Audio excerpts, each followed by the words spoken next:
Hello, my name is Mackenzie Mays, and today I'm going to present to you a short informational report on Rome, Italy.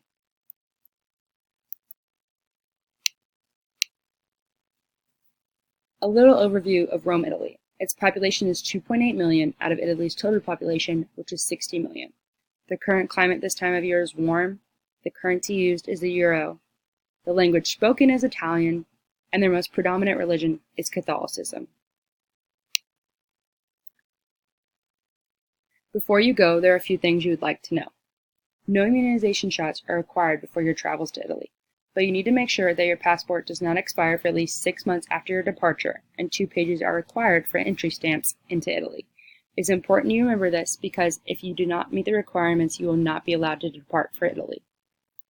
Common phrases that you might want to know in order to get around in Italy are ciao, which is hello and goodbye, grazie, which is thanks, sì, which is yes, and no, which is no.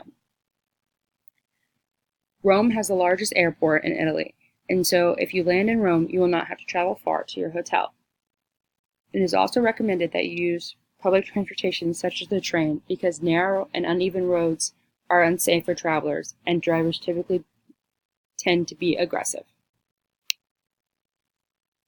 When meeting in a business setting, it is important to be punctual because first impressions are everything, and Italians do not like to wait.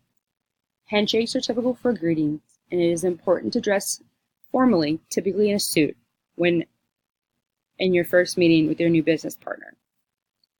It is common practice to exchange business cards, but it is important to have one side translated in Italian. And when the meeting begins, it gets straight to business. Greeting and proper attire are the same for both men and women in this setting. When it comes to negotiations, people with high positions and older age have the most respect and authority when it comes to negotiations in the business. Italians are also very upfront with disagreements and will voice their opinions and not be afraid of conflict during negotiations. And written contracts also pose as the last word and mean that negotiations are coming to a close. Other social aspects of business to know. It is possible that you have a business meeting over a meal, and it is most likely that this meal will be lunch. This can last up to 3 hours. Italy's dining etiquette is similar to ours in a few ways, but in many ways very different. Italy's is as follows. Wait for your host to seat themselves before you do. Italians take their time when eating, and it is considered rude to rush through a meal. It may also be considered rude if you do not eat enough and hand back your plate with food on it. You should only drink wine or water during a meal, and it is okay to drink wine during a business meal in Italy.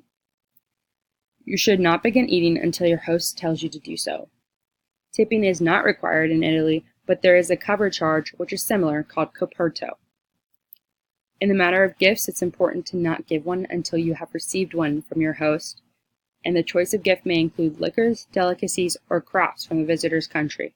It is important to give a small gift rather than a large gift because giving a large, extravagant, or expensive gift can be viewed as rude. Also, it is important to not have any company logo on your gift that you are giving. Other things to consider. You should keep small talk polite. It is important to not speak badly of Italian culture, as they are very proud of it. Do not refuse to have your drink refilled, as this is also rude in Italian culture. Keep your hands off merchandise when shopping. If you are to be shopping at a local market, typically gloves are provided, or you should let the seller handle the merchandise. Take riposo seriously. This is a midday break from 1 to 4 where many businesses close, and you will not be helped during this time. Always validate your train or bus ticket. If you do not do so in Rome, Italy, you could be handed a hefty fine. Here's the information to contact the U.S. Embassy in Rome if you are ever in need of that.